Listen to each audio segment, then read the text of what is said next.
নবনীরদনিন্দিত কান্তিধারম রসসাগর নাগর ভূপবরং। ओम नमो भगवते वासुदेवाय। ओम नमो भगवते वासुदेवाय। ओम नमो भगवते वासुदेवाय। ओम नमो भगवते वासुदेवाय। नमः नारायणं नमस्कृतं नरं चैव नरोत्तमं देवी सरस्वती व्यासं ततो जयमुदीरयेत्। नष्टप्रायेषु अभद्रेषु नित्यं भागवत सेव्या भगवते उत्तम श्लोके भक्ति भवति नैष्टिकी।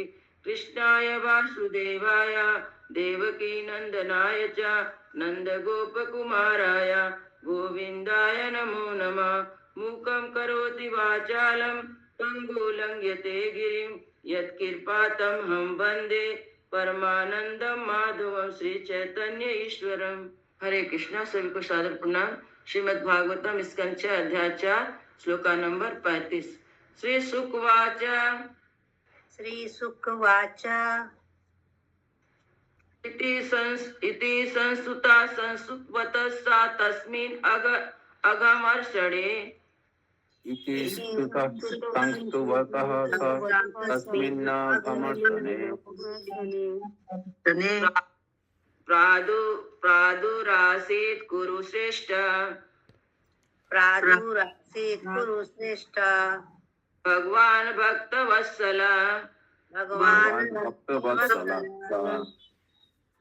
कृतपाद सुपर्णासे।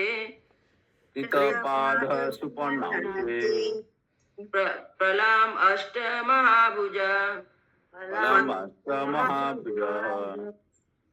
चक्र शंखासी च असिचर्मेषु धुन शंख चक्रासी चर्मेषु धनु पास गदाधर।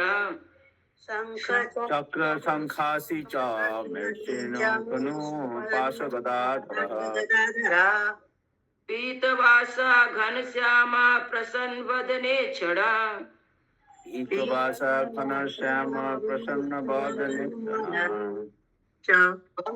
वनमाला अनिविदितांगो लसच्छिवस्य कौस्तुभा।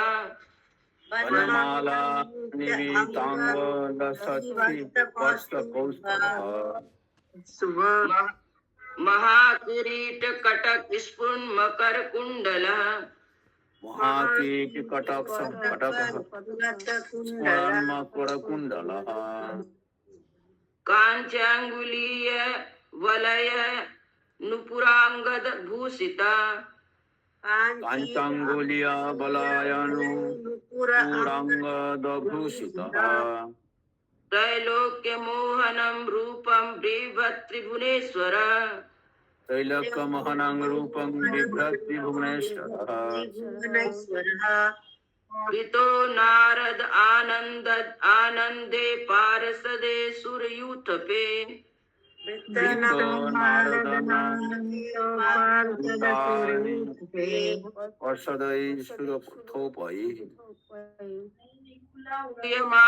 अनुगायादिभिः सिद्ध गंधर्वचारणे।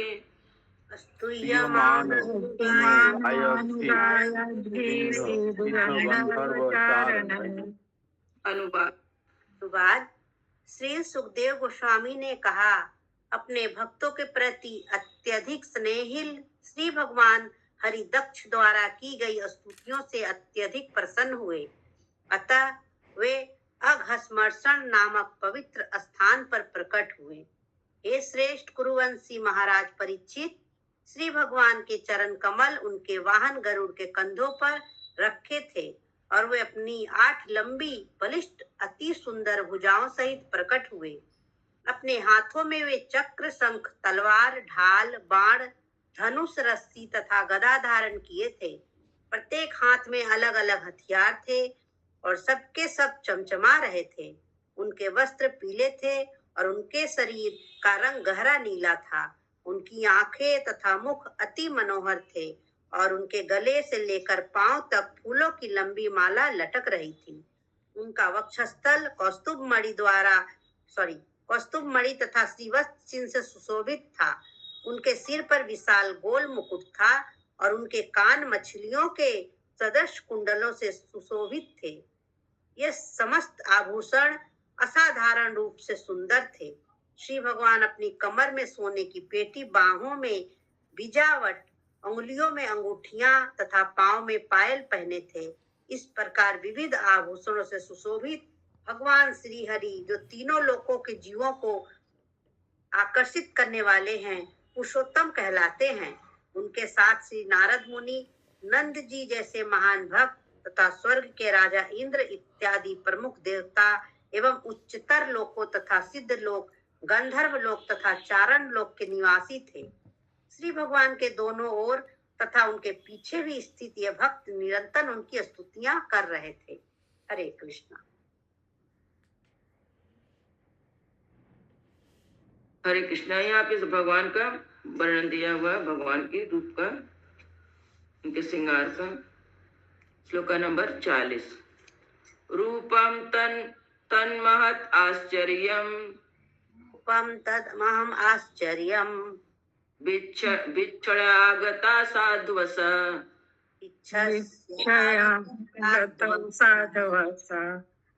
न नाम दंडवता भूमौ,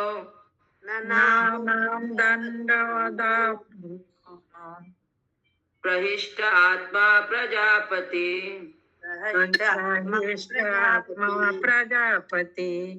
अनुवाद। पूर्ण पुरुषोत्तम भगवान के उस अद्भुत तथा तेजवान स्वरूप को देखकर प्रजापति दक्ष पहले तो कुछ भयभीत हुआ, किंतु बाद में श्री भगवान को देखकर अति प्रसन्न हुआ और उन्हें नमस्कार करने के लिए भूमि पर दंडवत गिर पड़ा। हरे कृष्ण। हरे कृष्ण। श्लोक नंबर 41। ना किंचित ओदर्यत् तुम आसक्ता त्रिवया मुदा, न किंचन उदर्यतुम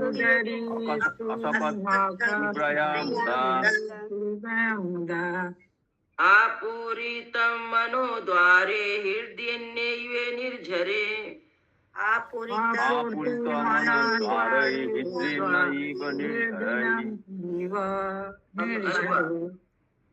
अनुवाद। जिस प्रकार पर्वत से प्रवाहित होने वाले जल से नदियां भर जाती है, उसी प्रकार प्रजापति दक्ष की समस्त इंद्रियां प्रसन्नता से पूरित हो गई। अत्यधिक सुख के कारण प्रजापति दक्ष कुछ भी नहीं कह सका, अपितु भूमि पर पड़ा रहा। तात्पर्य: जब कोई व्यक्ति वास्तव में पूर्ण पुरुषोत्तम भगवान की अनुभूति करता है या दर्शन करता है, तो वह पूर्ण सुख से पूरित हो जाता है। उदाहरण: जब ध्रुव महाराज ने श्री भगवान को अपने समक्ष देखा तो उन्होंने कहा, स्वामिन कृतार्थो अस्मि न वरम न याचे। हे प्रभु, मुझे आपसे कुछ भी नहीं मांगना है, अब मैं पूर्णतः तुष्ट हूँ। इसी प्रकार जब प्रजापति दक्ष ने अपने समक्ष श्री भगवान को देखा तो भूमि पर दंड के समान लेट गया और किसी वस्तु के लिए कहने या मांगने में असमर्थ हो गया। हरे कृष्ण। हरे कृष्ण। यहाँ पे जब भगवान प्रकट होते हैं तो जो दक्ष था, देख के माने उसकी जबान से बोल ही नहीं निकलता भगवान को देखकर। मैं भगवान को देखकर इतना मोहित हो चुका था। तम तथा अनवत भक्ता प्रजा कामं प्रजापतिम, तम तथा वनतं भक्तं प्रजापतिं चित्तज्ञा सर्वभूतानां इदम् अजनार्दन,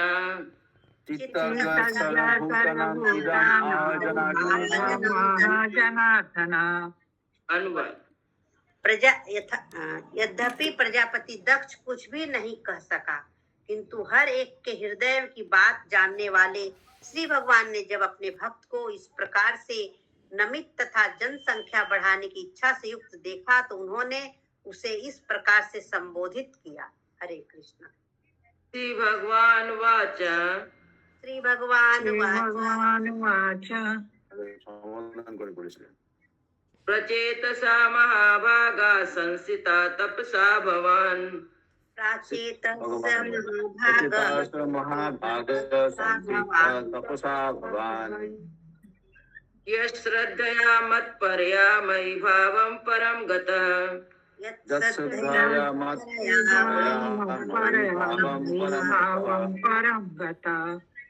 अनुवाद। पूर्ण पुरुषोत्तम भगवान ने कहा, हे सर्वाधिक भाग्यशाली प्रचेतस, तुमने मुझ पर अपनी महत्ती श्रद्धा के कारण सर्वोपरि भक्तिमय भाव को प्राप्त किया है। निसंदेह तुम्हारी महत्ती भक्ति के साथ साथ तुम्हारी तपस्या के कारण तुम्हारा जीवन अब सफल है। तुमने पूर्ण सिद्धि प्राप्त कर ली है। तात्पर्य, जैसा कि श्रीमद् भगवद गीता 8.15 में स्वयं श्री भगवान ने पुष्टि की है, जब किसी को पूर्ण पुरुषोत्तम भगवान की अनुभूति करने का सौभाग्य प्राप्त होता है तो वह सर्वोच्च सिद्धि तक पहुंचता है। मामुत्पेत्य पुनर्जन्म दुःखालयाम शाश्वतम नापनुवन्ति महात्मानः संसिद्धि परमागता। मुझे प्राप्त करके महापुरुष जो भक्ति योगी है दुखों से भरे इस अनित्य जगत में कभी नहीं लौटते, क्योंकि उन्हें परम सिद्धि प्राप्त हो चुकी होती है। इसीलिए कृष्ण भावना अमृत आंदोलन मनुष्य को केवल भक्ति संपन्न करके सर्वोच्च सिद्धि की ओर जाने वाले मार्ग का अनुसरण करने की शिक्षा देता है। हरे कृष्णा। हरे कृष्णा। श्लोका नंबर 44। प्रीतोऽहं ते प्रजानाथ पिताहं ते प्रजानाथ यत्ते यस्योदबृहणं तपा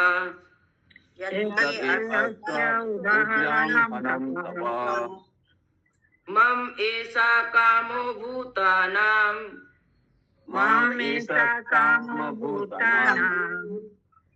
यत् भूयासुभिर्भूतया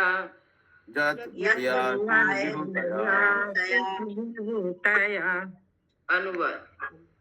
एक प्रजापति दक्ष, तुमने संसार के कल्याण तथा वृद्धि के लिए घोर तपस्या की है। मेरी भी यही इच्छा है कि इस जगत में हर एक प्राणी सुखी हो। इसीलिए मैं तुमसे अत्यधिक प्रसन्न हूँ, क्योंकि तुम संपूर्ण जगत के कल्याण की मेरी इच्छा को पूरी करने का प्रयत्न कर रहे हो। तात्पर्य, भौतिक ब्रह्मांड के प्रत्येक प्रलय के बाद सारे जीव करणोदक्षाई श्री विष्णु के शरीर में शरण लेते हैं, और जब पुनः सृष्टि होती है तो वे अपनी विविध योनियों में अपने अपने कार्य पुनः चालू करने के लिए उनके शरीर से बाहर निकल आते हैं।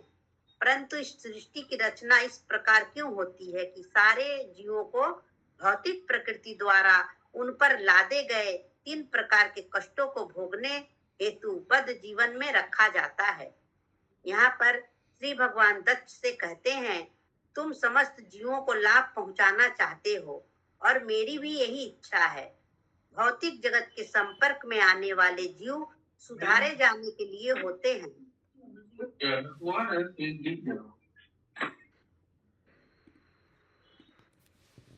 इस भौतिक जगत के समस्त जीवों ने श्री भगवान की सेवा के विरुद्ध विद्रोह किया, अतएव वे इस भौतिक जगत में बारंबार जन्म लेने के लिए नित्यबद्ध के रूप में रहते हैं। हाँ, उनके मुक्त होने का अवसर प्राप्त है, किंतु फिर भी बद्ध जीव इस अवसर का लाभ नहीं उठाते और वे इंद्रिय भोग का जीवन व्यतीत करते रहते हैं और इस प्रकार बारंबार जन्म मृत्यु से दंडित होते रहते हैं। यह प्रकृति का नियम है। जैसा कि श्रीमद् भगवद गीता 7.14 में श्री भगवान कहते हैं, देवी होषा गुणमयी मम माया दूरतया मामे वै प्रपद्यन्ते माया में काम तरन्ति ते। प्रकृति के 3 गुणों वाली मेरी इस दैवी शक्ति को पार कर पाना कठिन है, किंतु जो मेरे शरणागत हो जाते हैं वे सरलता से इसे पार कर जाते हैं। श्रीमद् भगवद गीता में ही अन्यत्र 15.7 में श्री भगवान कहते हैं, मामेवांसो जीवलोक जीव भूता सनातनः मम षष्ठानि इंद्राणि प्रकृति स्थानि कर्षति। इस बद्ध जगत में समस्त जीव विलग हुए मेरे शाश्वत अंश हैं। बद्ध जीवन के कारण मैं मन सहित 6 इंद्रियों से भयंकर संघर्ष कर रहे हैं। इस भौतिक जगत के अंतर्गत जीव द्वारा जीवन संघर्ष उनके विद्रोहात्मक स्वभाव के कारण है। जब तक जीव भगवान श्री कृष्ण की शरण ग्रहण नहीं करता, वह इस संघर्षमय जीवन को चालू रखता है। कृष्ण भावना अमृत आंदोलन कोई सनक नहीं है, यह एक प्रामाणिक आंदोलन है जिसका गंतव्य हर बद्ध जीव को कृष्ण भावना अमृत के पद तक उठाने का प्रयास करते हुए उनके कल्याण को बढ़ावा देना है। यदि कोई इस पद को प्राप्त नहीं होता तो निरंतर भौतिक जगत में कभी ऊपरी लोकों में तो कभी निम्नतर लोकों में जाता रहता है, जैसा कि श्री चैतन्य चरितामृत मध्य में 20.118 में पुष्टि हुई है। कभू स्वर्गे उठायो, कभू नर के डुबायो। कभी बद्ध जीव अविद्या से में ऊपर जाता है और कभी उससे अपेक्षाकृत छूटकर कुछ शांति पाता है। यह है बद्ध जीव का जीवन। प्रजापति दक्ष बद्ध जीवों को उत्पन्न करके उन्हें मुक्ति हेतु अवसर प्रदान करने का लाभ प्रदान करना चाहता है। मुक्ति का अर्थ है भगवान श्री कृष्ण की शरण ग्रहण करना। यदि कोई भगवान श्री कृष्ण के शरण में जाने का प्रशिक्षण देने के उद्देश्य से संतान उत्पत्ति करता है तो उसका पितृत्व बहुत उत्तम है। इसी प्रकार जब गुरु बद्ध जीवों को कृष्ण भावना भावित होने का प्रशिक्षण देता है तो उसका गुरुत्व सफल होता है। यदि कोई व्यक्ति बद्ध जीवों को कृष्ण भावना भावित बनने का अवसर प्रदान करता है तो उसके समस्त कार्यों का समर्थन पूर्ण पुरुषोत्तम भगवान करते हैं, जो अत्यधिक प्रसन्न होते हैं। जैसा कि यहाँ पर कहा गया है, पीतो अहम पूर्ववर्ती आचार्यों के उदाहरणों का पालन करते हुए कृष्ण भावना अमृत आंदोलन के समस्त सदस्यों को चाहिए कि बद्ध जीवों को कृष्ण भावना भावित होने के लिए प्रेरित करें तथा उन्हें ऐसा करने की समस्त सुविधाएं प्रदान करके उन्हें लाभ पहुंचाने का प्रयास करें। ऐसे कार्य ही वास्तविक कल्याण कार्य है। ऐसे कार्यों के द्वारा प्रचारक या कृष्ण भावना अमृत का प्रसार करने वाला कोई भी व्यक्ति श्री भगवान द्वारा मान्य होता है, जैसा कि स्वयं श्री भगवान ने श्रीमद् भगवद गीता 18.68.69 में पुष्टि की है। यह इदं परम गुह्यम मद्भक्ते अस्वभिधास्यति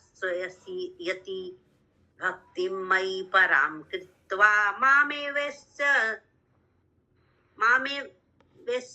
संशय न च तस्य मान्यमुष्येषु कंची। माता जी इसको पढ़िए। न च तस्मानि उष्येषु कश्चित् मे प्रियकृत्तमा भविता न च मे तस्मात् अन्य प्रियतरो भुवि।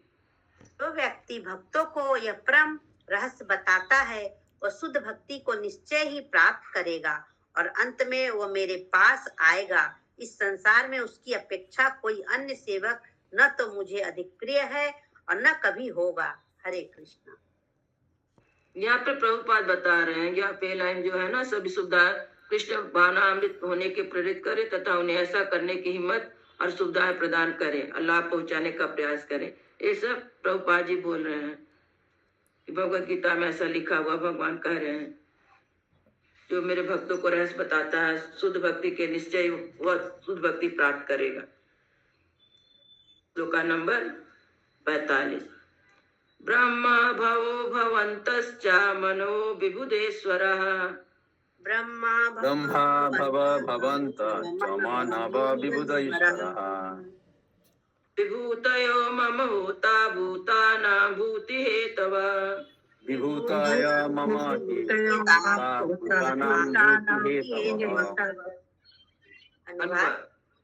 ब्रह्मा, शिव, मनुगण, उच्च लोकों के अन्य सारे देवता तथा जनसंख्या बढ़ाने वाले तुम सारे प्रजापति सारे जीवों के लाभार्थ कार्य कर रहे हो। इस प्रकार मेरी तटस्थता शक्ति के अंश रूप तुम सभी मेरे विभिन्न गुणों के अवतार हो। तात्पर्य, पूर्ण पुरुषोत्तम भगवान के नाना प्रकार के अवतार या अंश हैं।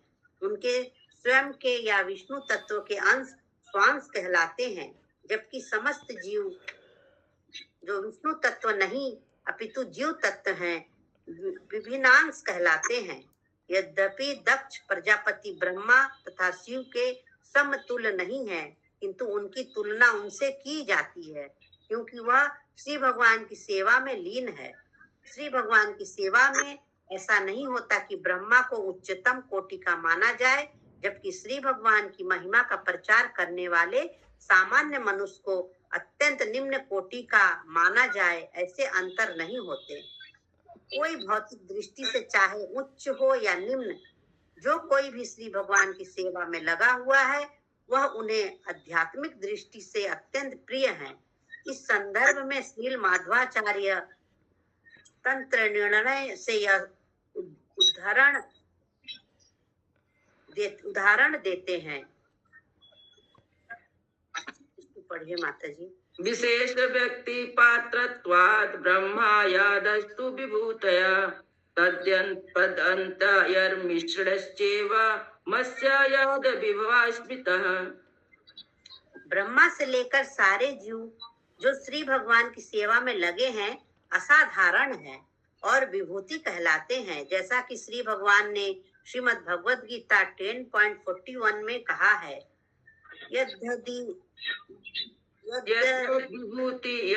विभूति मत्तत्त्वं श्रीमत्पूर्जितमेव वा तत्तद्देवा गच्छात्वं मम तेजो अंश संभवम्। तुम जान लो कि सारा ऐश्वर्य, सौंदर्य तथा तेजस्वी सृष्टियां मेरे तेज की एक चिंगारी मात्र से उद्भूत हैं। श्री भगवान की ओर से कार्य करने हेतु विशेष रूप से शक्ति प्रदत्त जीव विभूति कहलाता है, जबकि श्री भगवान के विष्णु तत्व अवतार तथा मत्स्य अवतार विभव कहलाते हैं। केशव धीता मीन शरीरा जय जगदीश हरे। हरे कृष्णा। हरे कृष्णा। श्लोका नंबर 46। तपो मे हृदयं ब्रह्मन् धनुर्विद्या क्रियाकृति अंगानि क्रतवो जाता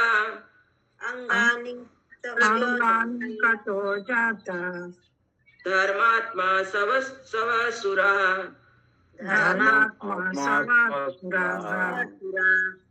अनुवाद। हे ब्राह्मण, ध्यान रूप में तपस्या ही मेरा हृदय है, स्तुतियां तथा मंत्रों के रूप में वैदिक ज्ञान ही मेरा शरीर है और आध्यात्मिक कार्य तथा आनंद विभूतियां ही मेरी वास्तविक स्वरूप है। उचित रीति से संपन्न हुए कर्म कांड तथा यज्ञ मेरे शरीर के विविध अंग हैं।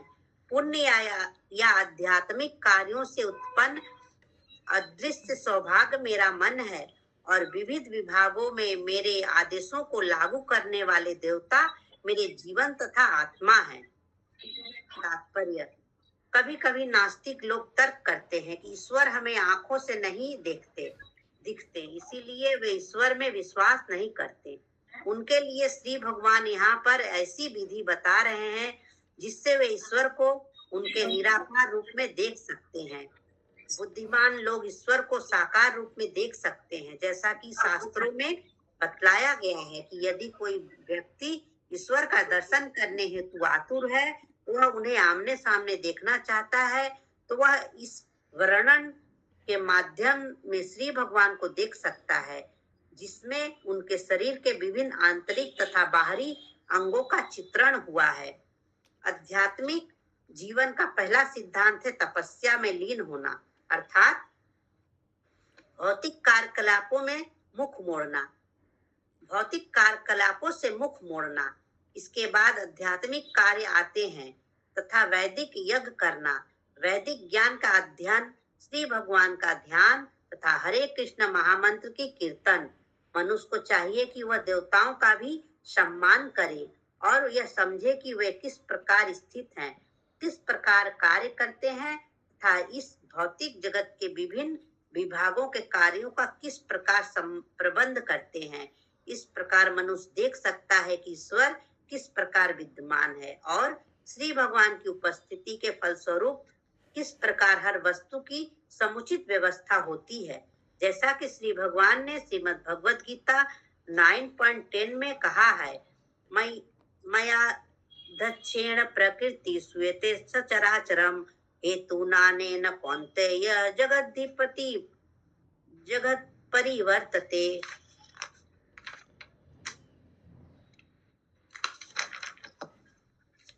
हे कुंती पुत्र, ये भौतिक प्रकृति मेरी अध्यक्षता में कार्य करती है, जिससे सारे चर तथा अचर प्राणी उत्पन्न होते हैं। उसके शासन के द्वारा यह जगत बारंबार सृजित और विनष्ट होता रहता है। यदि कोई व्यक्ति श्री भगवान को देखने में अक्षम है, यद्यपि वो अपने विभिन्न अवतारों में भगवान श्री कृष्ण रूप में विद्यमान है, तो भी वह भौतिक प्रकृति के कार्यकलापों को देखकर वेदों में दिए गए निर्देशों के अनुसार श्री भगवान के निर्विशेष पहलू को देख सकता है। वैदिक आदेशों के अंतर्गत किया गया कोई भी कार्य धर्म कहलाता है, जैसा कि यमदूतों ने वर्णन किया है श्रीमद् भागवतम 6.1.14 में। इसको पढ़िए माता जी। वेद प्रणीतो धर्मो हि अधर्मस्तत् विपर्यय वेदो नारायण साक्षात् स्वयं भूरीति सुसुम। जो वेदों में निर्धारित हुआ है वह धर्म है और इसका उल्टा अधर्म है। वेद प्रत्यक्ष पूर्ण पुरुषोत्तम भगवान श्री नारायण है तथा स्वतः उत्पन्न है, ऐसा हमने यमराज से सुना है। इस संबंध में श्री माधवाचार्य की टिप्पणी है। तपो अभिमानी रुद्रष्टो विष्णु हृदयमाश्रिता विद्यारूपा तथैवोमा विष्णु तनुमुपाश्रितः श्रृंगाराज्याकृति गता क्रियात्मा पाकशासन अंगेषु कृत्वा सर्वे मध्ये ते तधर्मराट प्राणो वायुश्चित्तो ब्रह्माद्या स्वयसु देवतः। विभिन्न देवता पूर्ण पुरुषोत्तम भगवान श्री भगवान के संरक्षण में कार्य करते हैं और अपने विविध कार्यों के अनुसार उनके भिन्न भिन्न नाम पड़े हैं। हरे कृष्ण। हरे कृष्ण। इस श्लोक में है कि जो भगवान को कैसे देख सकते, जो भगवान को नहीं मानते बोलते हैं, पर जो सारे देवता हैं वे भगवान के आदेश के अनुसार ही कार्य कर रहे हैं। अपने मन से लोग देवता लोग कुछ भी नहीं कर, भगवान आदेश दिए हैं तो उस भौतिक संसार में लोग कार्य कर रहे हैं देवता लोग। अहमेव श्लोका नंबर 47 अहमेव समेव अग्रे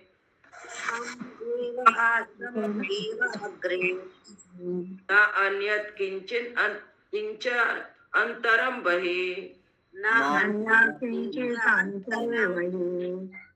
सज्ञान मात्रम अव्यक्तम प्रसुप्तम इव विश्वतः।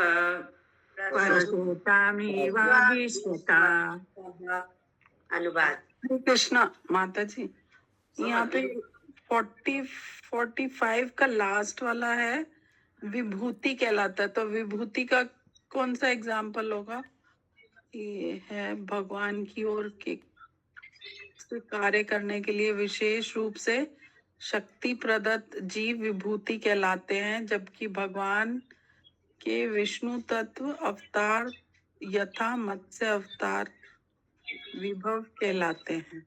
जैसे माता जी, जैसे हम लोग तो भिन्नांश है ना, भगवान के अंश है ना, और वो लोग जो स्वांश है, स्वांश में जो अवतार होता है भगवान का वो बता रहे। भगवान तो बड़े हैं, हम लोग विभूति।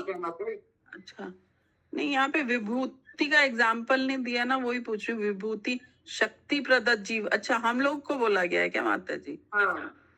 अच्छा ठीक। विनीता माता जी बोले माता जी। हरे कृष्णा माता जी। ये जो विभूति वाला माता जी पूछ रही है ना, ये शायद सत्यावेश अवतार होगा क्या?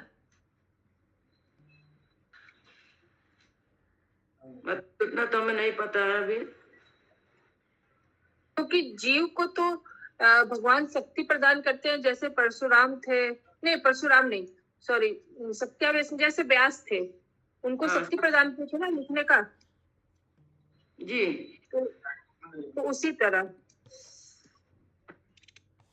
मतलब इतना है कि भगवान बड़े हैं, उनके अंश के अंश में भगवान जिसको काम कराना चाहते उसके स्पेशल शक्ति देते, जो सत्ता अवतार कहा जाता हो। जैसे हम लोग जीव हैं तो हम लोग के हाँ मतलब ये हिंदी बोल रहा है कि जीव को तो वो अपना शक्ति देते हैं तो उसको शक्ति आवेश होता है बोलते हैं। जो स्पेशल शक्ति दे देते भगवान वो सत्ता अवतार हो जाता। पढ़िए माता जी। हरे कृष्णा। नंदिनी माता जी भी हैंड रेस की थी। बोले माता जी। नंदिनी माता जी। जी माता जी, हरे कृष्णा। माता जी सही बोल रहे हैं, जो पृथु महाराज हुए, वेद व्यास जी हुए, ये सब भगवान की विभूति है। अच्छा, और सत्ता अवतार में तब कौन आ रहे हैं? जैसे नारद मुनि भी भगवान की विभूति है, जो भगवान जिनको अपनी शक्ति देते हैं ना, वो उनकी विभूति हुई। और जो भगवान के जो अंश प्रकट होते हैं, जैसे मत्स्य अवतार हुआ, नरसिंह अवतार, ये सब भगवान के विभू हुए। अच्छा ठीक है माता। हरे कृष्ण। इस विराट जगत की सृष्टि के पूर्व अकेला मैं अपनी विशिष्ट आध्यात्मिक शक्तियों के साथ विद्यमान था। तब चेतना प्रकट नहीं हुई थी, जिस प्रकार नींद के समय मनुष्य की चेतना अप्रकट रहती है। तात्पर्य: अहम शब्द किसी व्यक्ति का सूचक है, जैसा कि वेदों में बतलाया गया है। नित्यो नित्यानाम चेतन नाम। श्री भगवान असंख्य नित्यों में परम नित्य तथा असंख्य जीवों में सर्वोपरि व्यक्ति हैं। श्री भगवान ऐसे पुरुष हैं जिसका निर्विशेष पहलू भी है, जैसा कि श्रीमद् भागवतम में 1.2.11 में कहा गया है। वदन्ति तत्तत्त्वं विदस्तत्तत्त्वं यज्ञानम् मद्वयं ब्रह्मेति परमात्मेति भगवानिति शब्दयते। विद्वान अध्यात्मवादी जो परम सत्य को जानते हैं, इस अद्वैत वस्तु को ब्रह्म, परमात्मा या भगवान कहकर पुकारते हैं। परमात्मा तथा निर्विशेष ब्रह्म का विचार सृजन के बाद उत्पन्न हुआ। सृष्टि के पूर्व एकमात्र पूर्ण पुरुषोत्तम भगवान विद्यमान थे, जैसा कि श्रीमद् भगवद गीता 18.15 में दृढ़ता पूर्वक घोषणा की गई है। श्री भगवान एकमात्र भक्ति योग द्वारा समझे जा सकते हैं। अंतिम कारण अर्थात सृष्टि के परम कारण पूर्ण पुरुषोत्तम भगवान हैं, जिन्हें केवल भक्ति योग से समझा जा सकता है। उन्हें चिंतन परक दार्शनिक मीमांसा या ध्यान द्वारा नहीं समझा जा सकता, क्योंकि ये सारी विधियां भौतिक जगत की सृष्टि के उपरांत अस्तित्व में आई है। श्री भगवान की निर्विशेष तथा अंतर्यामी धारणा भौतिक रूप से कुछ न कुछ दूषित रहती है। इसीलिए वास्तविक आध्यात्मिक विधि भक्ति योग है, जैसा कि श्री भगवान ने कहा है, भक्त्वा मामाभिजानाति। केवल भक्ति द्वारा मुझे जाना जा सकता है। सृष्टि के पूर्व श्री भगवान पुरुष के रूप में विद्यमान थे, जैसा कि यहाँ अहम शब्द से सूचित होता है। जब प्रजापति दक्ष ने उन्हें ऐसे पुरुष के रूप में देखा जो सुंदर वस्त्रों तथा आभूषणों से सुसज्जित थे, तो वस्तुतः उसे भक्ति के द्वारा उस अहम शब्द के अर्थ का अनुभव हुआ। हर व्यक्ति शाश्वत है, चूंकि श्री भगवान कहते हैं कि वे सृष्टि के पूर्व अग्रे पुरुष रूप में विद्यमान थे और प्रलय के उपरांत भी विद्यमान रहेंगे। इसीलिए श्री भगवान शाश्वत पुरुष हैं। इसीलिए श्री विश्वनाथ चक्रवर्ती ठाकुर ने श्रीमद् भागवतम 10.9.13-14 से निम्नलिखित श्लोकों को उद्भुत किया है। न चान्त्र न बहिष्यस्य न पूर्वं नापि च परं पूर्वा परम बहिश्चान्ता जगतो यो जगच्चय नाममत्व आत्मजं व्यक्तं मर्त्यालिंगम अधोचचम गोपी को लूखले दामना बबंधा प्रकृतम यथा। वृंदावन में श्री भगवान माता यशोदा के पुत्र के रूप में प्रकट हुए, जिन्होंने श्री भगवान को रस्सी से इस प्रकार बांध दिया जिस प्रकार सामान्य माता अपने भौतिक बालक को बांधती हैं। वस्तुतः श्री भगवान के रूप के बाहरी तथा भीतरी विभाग नहीं है, सच्चिदानंद विग्रह, किंतु जब वे अपने रूप में प्रकट होते हैं तो अज्ञानी लोग उन्हें सामान्य व्यक्ति समझते हैं। अवजानान्ति माम मूढ़ा मानुषी तनुमा आश्रितम। यद्यपि वे अपने निजी शरीर में आते हैं जो कभी नहीं बदलता, किंतु मूढ़ अर्थात अज्ञानी लोग सोचते हैं कि निर्विशेष ब्रह्म ने पुरुष रूप में आने के लिए भौतिक शरीर धारण कर लिया है। साधारण जीव भौतिक शरीर धारण करते हैं, किंतु पूर्ण पुरुषोत्तम भगवान ऐसा नहीं करते। चूंकि पूर्ण पुरुषोत्तम भगवान परम चेतना है, इसीलिए यहाँ पर कहा गया है संज्ञान मात्रम अर्थात आदि चेतना या कृष्ण भावना सृष्टि के पूर्व अप्रकट थी। यद्यपि श्री भगवान की चेतना सबका उद्गम है।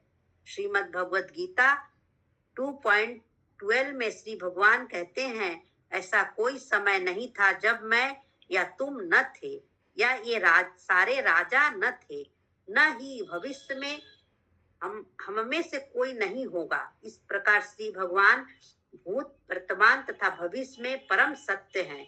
इस संदर्भ में इस श्लोक में भगवान बता रहे, देखिए ऐसा कोई समय नहीं था जब मैं या तुम ना थे। इसका मतलब मैं और तुम, हम भगवान के अंश हैं, और भगवान जब है तो उनका अंश भी तो साथ में ही रहेगा ना।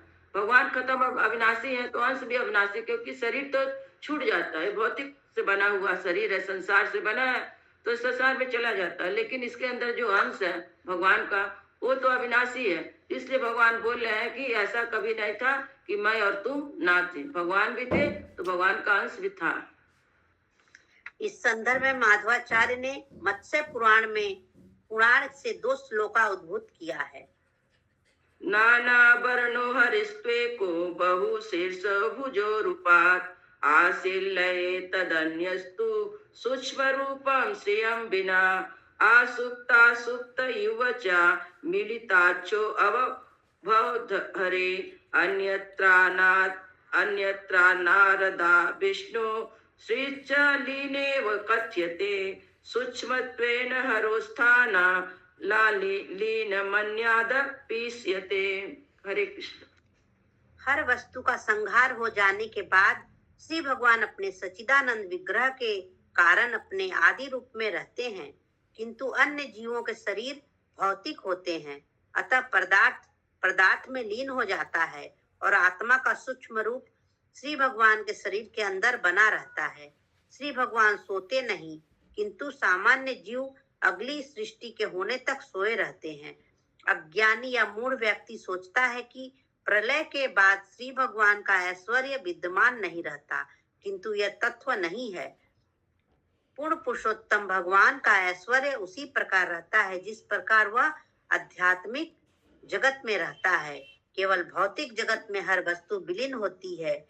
ब्रह्मलीन अर्थात परम ब्रह्म में लीन होना वास्तविक लीन या प्रलय नहीं है, क्योंकि ब्रह्म ज्योति में शेष बचा हुआ सूक्ष्म रूप भौतिक सृष्टि होने पर पुनः भौतिक जगत में लौट आएगा और पुनः भौतिक रूप धारण करेगा। इसका वर्णन भूत्वा प्रलीयते के रूप में किया गया है। जब भौतिक शरीर का संहार हो जाता है तो आत्मा अपनी सूक्ष्म रूप में बना रहता है और यही बाद में अन्य भौतिक शरीर धारण कर लेता है।